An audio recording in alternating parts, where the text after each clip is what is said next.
Wow! Wow, Whoa! Oh my gosh! how beautiful. China's always been a real mystery to me. Oh my gosh! Yeah, I need to keep my eyes sharp. It feels like Disneyland. Oh, it's so bright. Maybe a bit like Venice. I've traveled to many countries before, like the Philippines and Australia, South Korea, Japan, but I've never been to China. And when I imagine China, what always comes up is what's portrayed on the media, pretty negative. The Chinese debt traps. China's economy struggles. Young people are opting out of the rat race. That's why I decided to visit Shanghai this time, because I wanted to see for my own eye what the real China is. Can you take a photo for me? Also, I'm a history major. I'm fascinated by China's long history. Come with me on my journey as I explore the real China. 你好，我叫 Qilin, 我叫 Kieran. It's my first time in China, in Shanghai. I just got off the plane and I got through the exit. The airport was really efficient, it was really smooth. Everything didn't take too much time. I had to do a fingerprint test, which I've never done before, which was kind of cool. But otherwise, yeah, I'm really excited for my trip. Now I'll take a taxi, go back to the hotel, and see you tomorrow. Okay, I've just woken up. With my plan for today, I'm going to a noodle restaurant, first of all, for breakfast. I will also be visiting the former French concession today. And then I'm going to visit the Shanghai People's Museum. And then I'll be going to the Oriental Pearl Tower. I'll ride a cruise along the Huangpu River. So that's sort of what I'm expecting today from Shanghai. A bit of the modern as well as the historical. I think it's going to make for a fascinating day. And yeah, let's get started. So on to my first location, which is a douche noodle restaurant. It's only about a 6-minute walk away. I'm using Apple Maps. And yeah, I'll get going. Oh, there it is. It says Yan'an Elevated Road. I wonder if this is the elevated road here. See this big bridge? How beautiful is that? Wow. What is that? Is that a temple? When I went to Malaysia, I was in Kuala Lumpur. And Kuala Lumpur has a mix of like Indian culture and Chinese culture along with the Malay culture. So some of the buildings are like Hindu. Something else I noticed here, and I don't mean it as a complaint at all, but people don't really line up here in the same ways that they line up in other countries. Like, for example, at my hotel, at the reception, I was talking to the staff member, and when people want to talk to the staff member, they just kind of walk straight up to the desk to ask a question, rather than sort of waiting behind. Same at the airport as well. The manners are different, and I mean, it doesn't mean that the people are necessarily rude. What one considers rude really depends on what you're used to. The Chinese people are very, I'd say very friendly. Oh, yep, so here we are. We're a little bit closer to that temple that we were able to see a bit earlier. Looks like it. So there's this big road here. It looks like this road here, going up and down, this is Huashan Road. And this road going from left to right is Nanjing West Road. So I have two ways to go to the restaurant. I can go straight or I can turn right. But I think I'm going to turn right. I want to see a little bit more of Nanjing West Road. You know, walk along the temple here. This looks like the entrance to the temple. How cool. See again, this, you've got the sort of traditional mixed in with the modern. Like this is like a big department store or something. It looks like a whole shopping complex. It feels like Disneyland. It feels like Disneyland in a way. Oh, and look at this. Burger King, but the most beautiful Burger King I've ever seen. Burger King Palace. There. Lots of motorbikes. I spent some time in the Philippines, in Manila. And it's similar, lots of motorbikes as well. It's not as actually busy. I mean, there are more motorbikes in the Philippines than there are here. Here it's not as many. Wow. I just I don't know if you could see behind me these trees. There's trees lined up along the street here and also there. I really like it. It's really pretty. It gives some sort of relief to the heat as well. I think I've arrived at my spot. Oh, it's hard to see, but it says there on the white, there's the English. Oh, there it's coming up. Yep. Du Shu Mian Guan. Okay, so I've arrived at the restaurant. I've gotten a seat for myself. I have this menu in front of me. Now, unfortunately, it's all in Chinese. And I can't read Chinese, obviously. The waiter was really kind to suggest to me that I could just use Google Translate. Google Translate, just click the camera icon. And then all you have to do is record. So, you get like a rough translation of the different options. A round trip on Baoxing Road, fluffy pork liver noodles, fa fa chang kong. Of course, the translation is not going to show you exactly what the meaning is, and I think some of the meaning is culturally specific. So I think I'll go with this one, the top one, Shanghai silk eel noodles, signature. This is the signature option. I asked somebody nearby me who was really kind enough to tell me how to say these noodles. So the noodles I want, Shanghai Shansu Mian. Shanghai Shansu Mian. This is recommended. Shanyu Shan Xie Mian. Jogu. There's some communication issues already. Maybe my Chinese wasn't good enough. It's 44 Chinese dollars. Sushi Su, which was about $9. $9 in Australia. Ooh! Oh, it looks good. It's still warm as well. Oh, how delicious. These are the noodles. Oh, how good. Oh, looks so nice. Oh,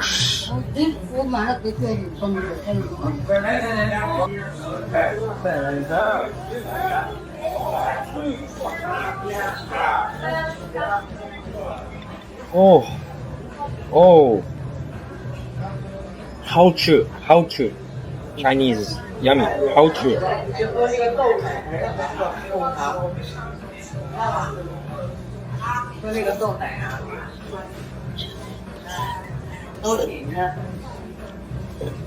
Oh.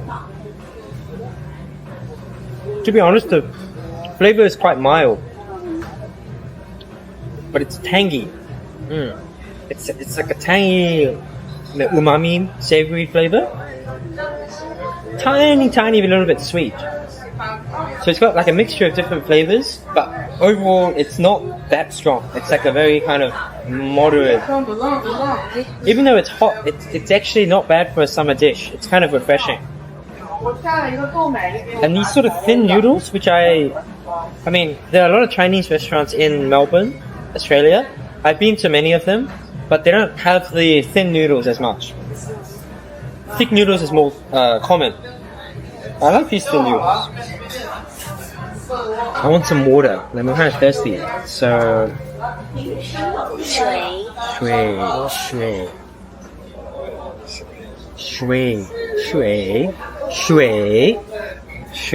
Okay, let's try. Oh, sorry. Excuse me. Shui.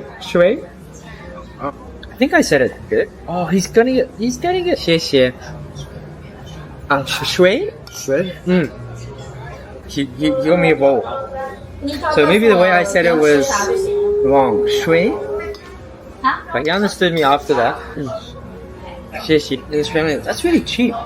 Normally, if you get water in Australia, if you want to get a bottle like this, it could cost $3, which would be like 12 yuans. How true. I had a delicious breakfast here. So now I'm heading to the to Xintiandi. I'm gonna catch the metro. It looks like I have to catch 2 different trains. I have to do 1 transfer. Wow.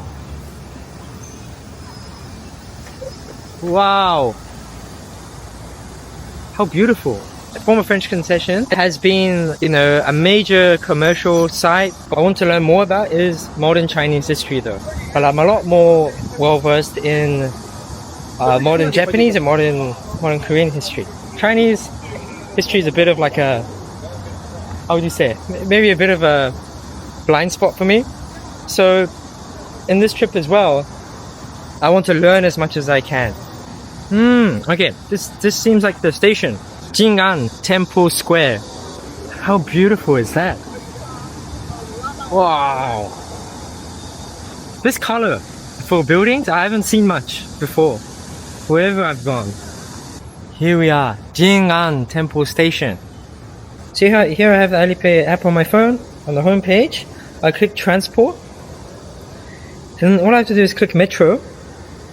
And I just click view. Shanghai Metro QR code, activate.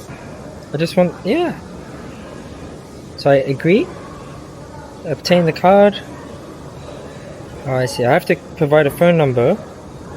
And then this QR code came up.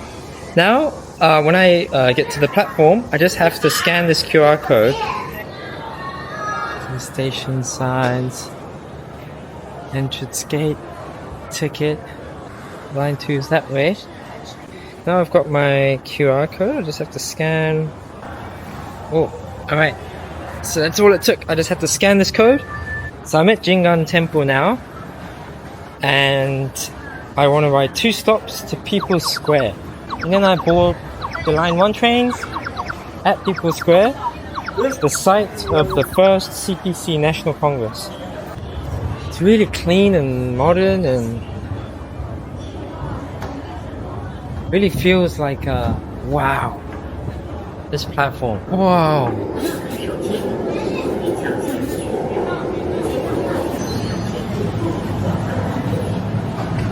Getting on. And normally if I got on a train in Japan, it would be a lot quieter than this. There'd be no one talking, but it's really lively here. Here I am, People's Square. People's Square. Now I just have to transfer once. Line 1. So crowded. Whoa. This looks like a central intersecting point of all the lines. This station's huge. It's so big. I don't think I have to use my Metro card yet. Because it's a transfer, I probably have to pay at the end. So when I finish, when I get out of the next station. Ah, this train. This train. This is the train I want to get onto. Wow. So crowded.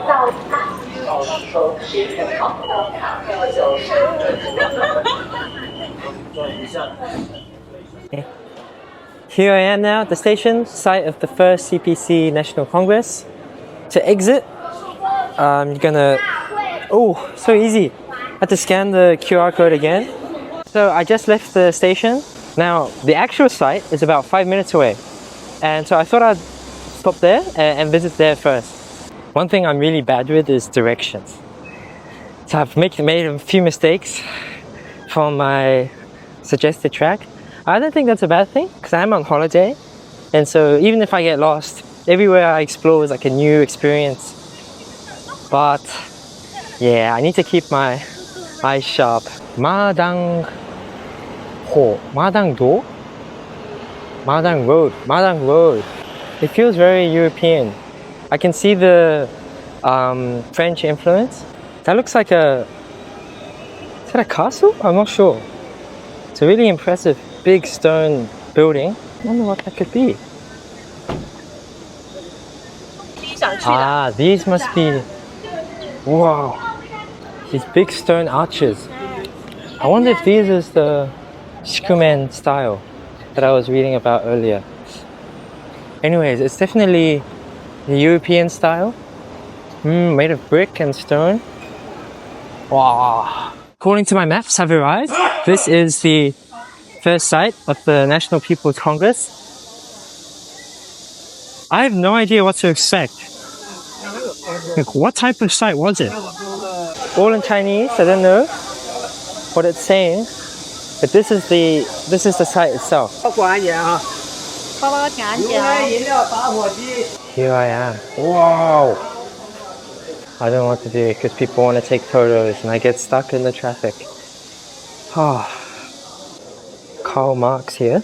They don't have an English copy. Looks like it's celebrating some sort of anniversary, but I'm not sure exactly because I can't read it. I wonder if it's possible to get a guide or something, an English-speaking guide.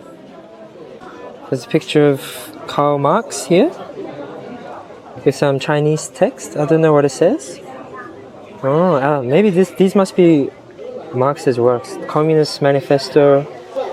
Oh, I can't read that. I don't know what that is as well. Wow. This is young Mao. Mao as a young man. Unfortunately, there aren't any English language resources at all. And my guess is that, well, because there aren't that many foreigners, so they don't really provide English language sources. It's all in Chinese, which is a shame. Excuse me. So, do you speak English? Ingwen? Okay. Alright. Okay. Okay. I think I need to try my luck somewhere else. I asked English or Ingwen, but the lady just pointed to me and laughed. So this was the actual site. They must have met in this building. This must have been where they met, the rooms they met in at the time. Amazing. Wow. This history was made in these rooms. The largest country on earth met here, in these rooms, in these narrow, musty rooms with hard wooden floors. They would have met here. And these drawings, I guess, represent the history of that time. Wow.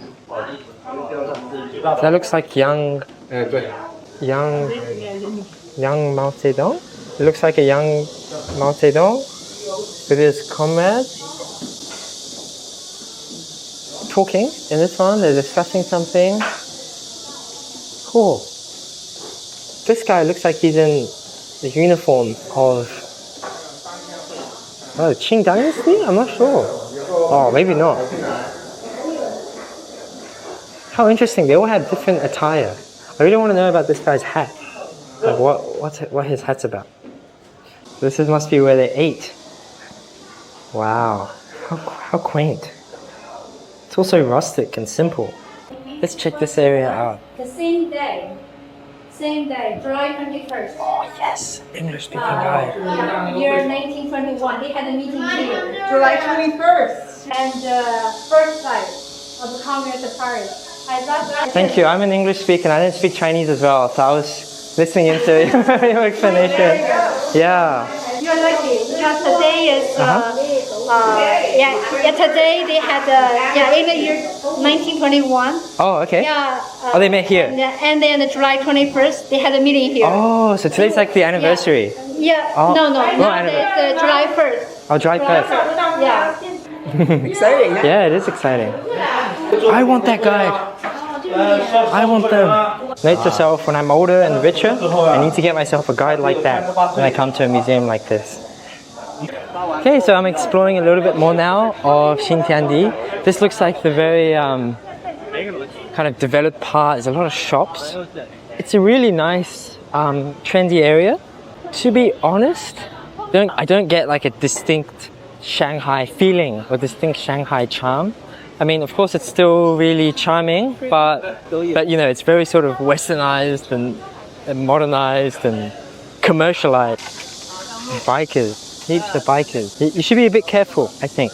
Keep your eyes about you. Obviously, it's not as bad as other Asian cities, but if you come from, well, not an Asian place and you're not used to bikes going around, then I would recommend keeping your eyes about.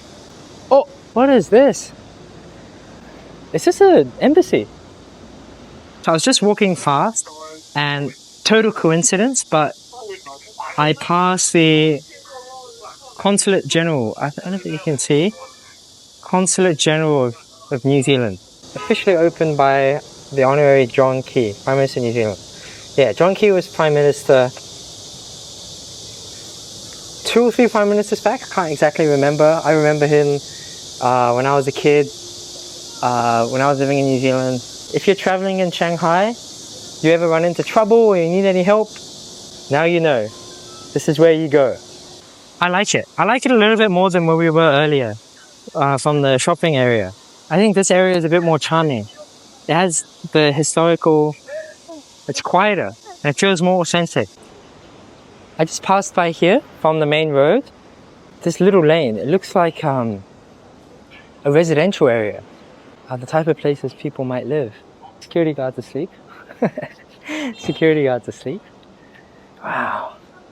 For some reason it feels really nostalgic for me. The smell, the feeling of the heat. Even though I've never come to Shanghai before. So I wonder if this is like a common type of dwelling, you know, in Shanghai. Wow, look at that bridge. So cool. I love this kind of design where it's like one bridge built sort of under another bridge, like bridges which intersect. I feel like it's so cool. This lift I'm riding, it's gonna take me on this bridge path here. And I can't read what it says there, but you know, it'll lead me across the other side. So rather than having to walk past this crossing, I can just walk over it on this bridge. I definitely recommend a visit to these areas.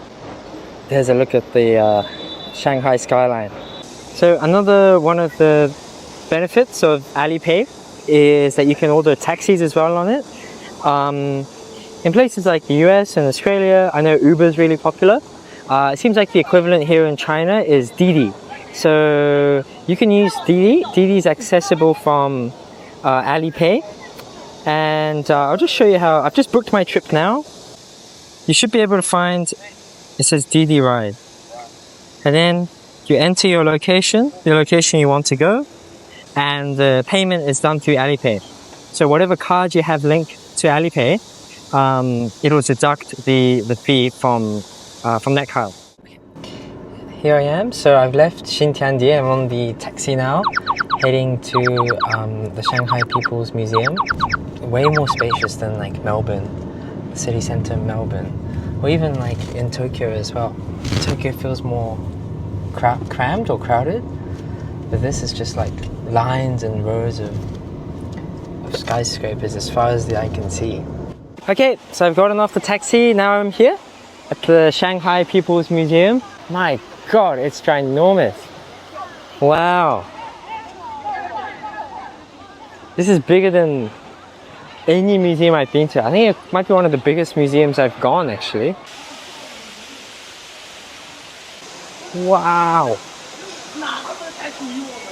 This really might be one of the biggest buildings I've ever seen. It's crazy. Okay, so there's a big line here. Okay, I hope the wait's not too long. Now I am on the way. 2 different venues for Shanghai Museum. So this one was newly created. It's not the original one. Still, it is like tremendous. The design, the scope. Whoa! Oh my gosh! Wow! This is so cool. I want to see this painting in front of us. It's hard to make out exactly what it is. It's like wispy clouds. That's what it looks like. Admission to the museum is free, by the way. You have to book like an appointment to get inside, but admission itself is free for some of the galleries. Other galleries, like there's some people lined up here. So those galleries, it looks like you have to pay for them. This is the ancient Chinese sculpture thing. This must be the sculpture exhibit. China was one of the first civilizations in the world. I hope we can see some of the exhibits, you know, from sort of like earliest days of human civilization. Wow, some beautiful, beautiful sculptures here. Oh yeah, this too. This is a trio of Buddhas. For example, this one from the Ming Dynasty. This Buddha has like 6 arms. So I don't know what's so secular about that. Wow.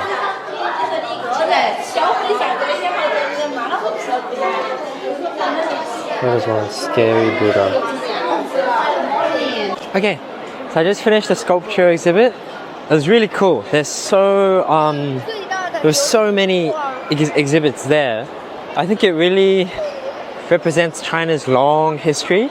That there are just so many dynasties, so many different dynasties, and so many different styles to the sculptures. If you come to the exhibit, if you see, you'll know what I mean. You know, there's like a huge evolution in the style and the designs, and well, I don't think many countries have a history as big and long as China, where you can kind of see that, you know. So it was really cool. Now here I am at the Bronze Gallery. There's an explanation there, but it's a bit crowded. Let's see if I can snag a spot. I don't usually come to museums this crowded, so it's a bit hard to navigate. Bronze marks the beginning of civilization. Oh, it's so crowded. It feels impossible to get through. I'm trying to figure out what this is. Patterns of formative stage.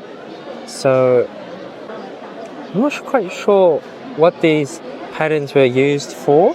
I see. So like for this one, it has an animal mask pattern. Jia, wine vessel with animal mask pattern. And maybe the patterns on the patterns over there are represented in these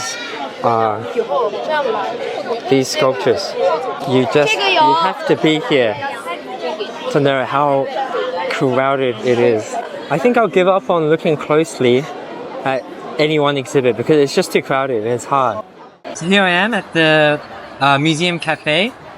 I just had some tea, had a nice rest, and now I'm going to head over for dinner. So I think this will conclude my museum visit. Even if it's not the most thrilling experience, it's still definitely, I think, a really good way to have an insight into Chinese culture and Chinese history, you know? So yeah, that's sort of how I feel. Heading over to dinner now. I will be going from the past, so to speak, all the way to the future. Now, to get to Lujiazui, where I'm having dinner. It is so hot. Oh my gosh. This area is really modern and kind of vast. So yeah, my guess is this would have been built probably quite recently.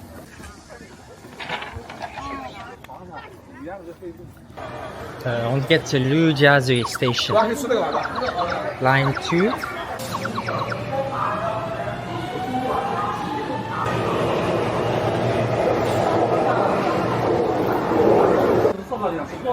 I've arrived at Lujiazui. Now I need to get out at exit 2 and walk a little bit more, and I should get to the dumpling restaurant. So I have gotten off at exit 2, Lujiazui, and just a short walk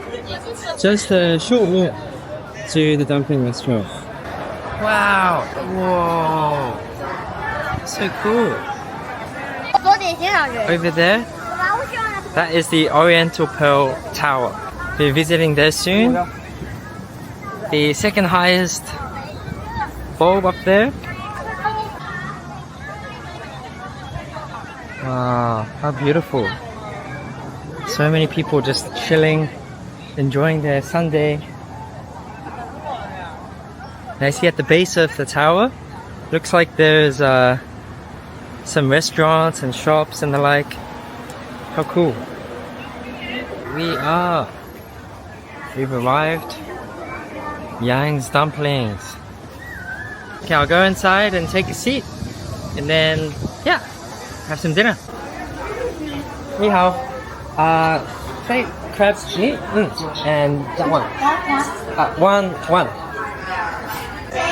So I ordered the crab dumplings and this noodle soup. Also, can I get a shui? Alright, so I'm back at my table now. I've gotten my dumplings, gotten some of this herbal tea, which I said before, but I remember ordering this in Melbourne, in Australia, and it's really good. It's really nice and sweet herbal tea.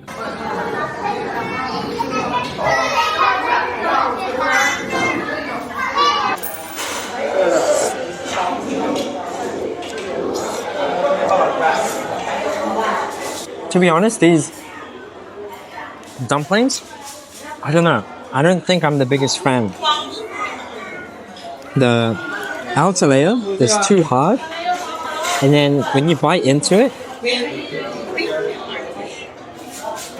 it's just all juice that just like comes out.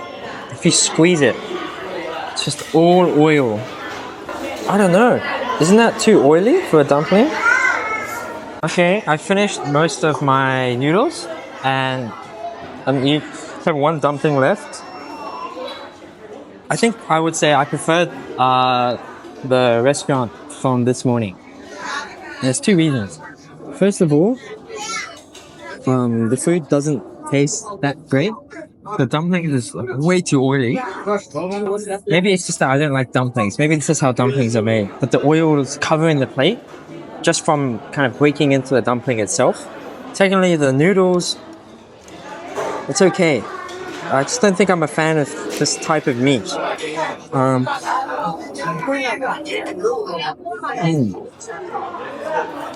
of powerful and chewy, and we can kind of see the oil again. Now on my way to Oriental Pearl Tower.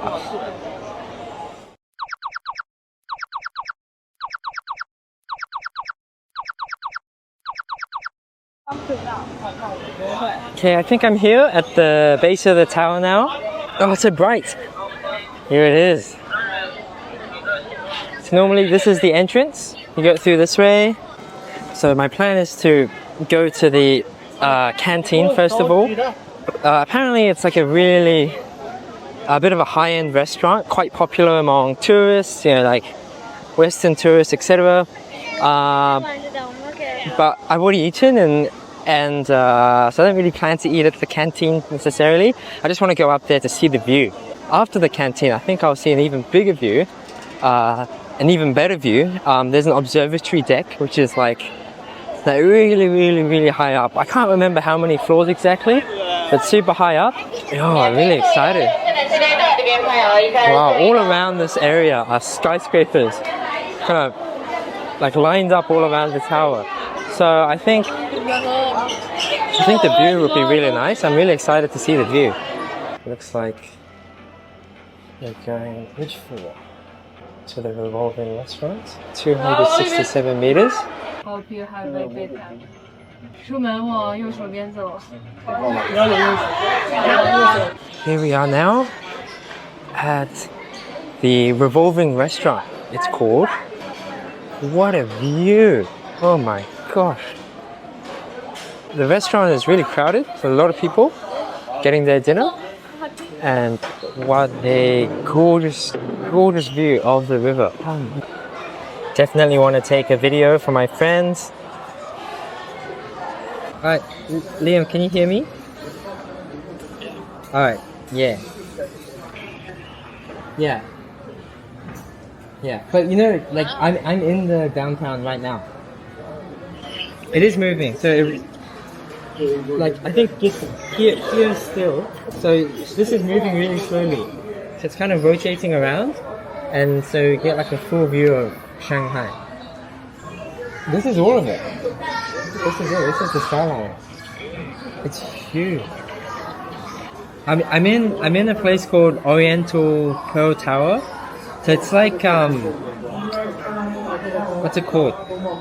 Like Tokyo Sky Tree. Sky Tree だっけ? なんだっけ? I think dining here must be amazing. To enjoy like a buffet meal and have this view by your side. Oh, it's gonna be such an experience.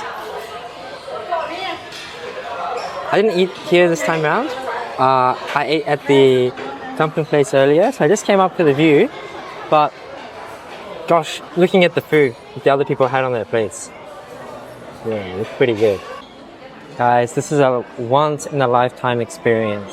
If you ever come to Shanghai, you have to come up here. I think the camera doesn't do the view justice. I mean, I've been to not a lot, but I've been to a number of these sort of sky towers before, you know, with views of various cities. And I'm not exaggerating when I say that this is the best view I've ever seen.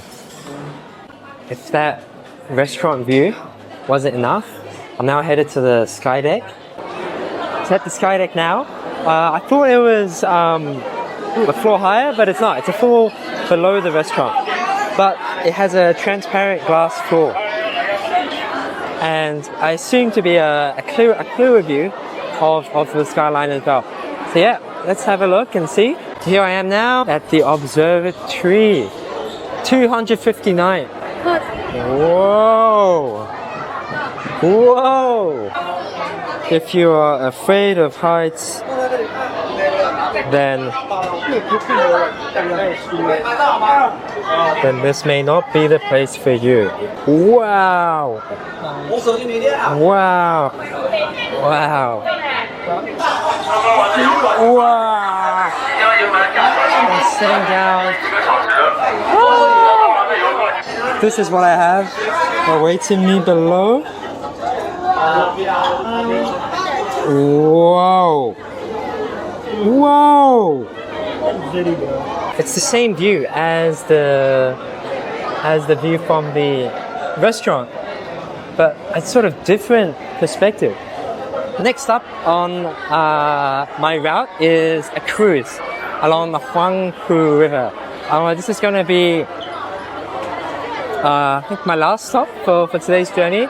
I'm really excited. The river seems like one of the landmark spots in Shanghai. I've arrived where the cruise is docked. The sun is just setting now. It's getting dark and we're beginning to see the buildings lit up. So I've never been to this part. Let's take a look at some of this view so far. Look at that color. Gosh, how beautiful. Beautiful. And here's the cruise now. I'm really excited. Luxurious.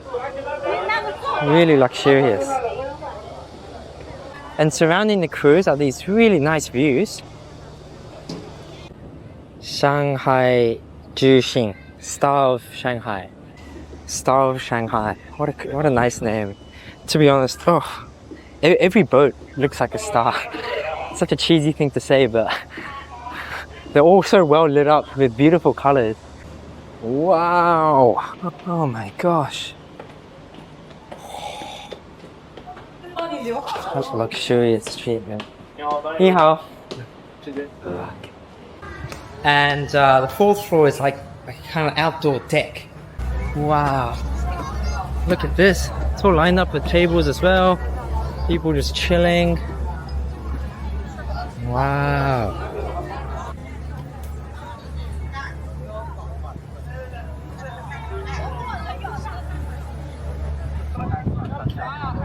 That's the Oriental Pearl Tower over there.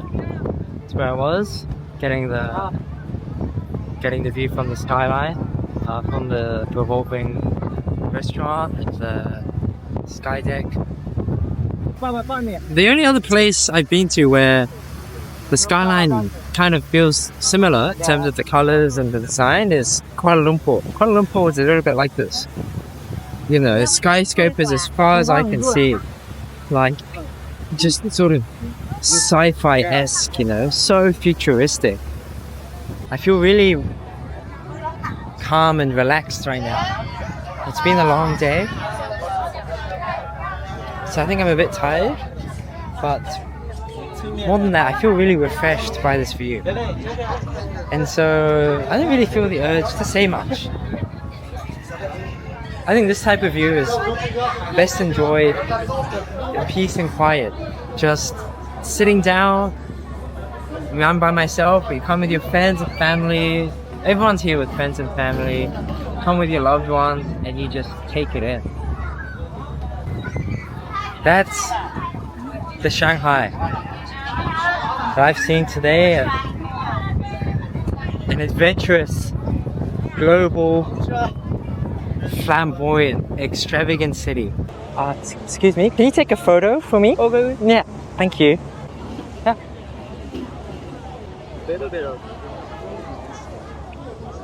Oh, that's so good. Thank you. 谢谢. So nice. 漂亮. 漂亮. Ah, beautiful. 谢谢. And now here I am on this cruise, and that has just been, yes, just been magical. The view is beautiful, and you really get to see Shanghai kind of holistically, and it really is an amazing city. So like anywhere, you know, there will be nice spots and not so nice spots, but I had a really full day, a day full of impressions, just a wild adventure.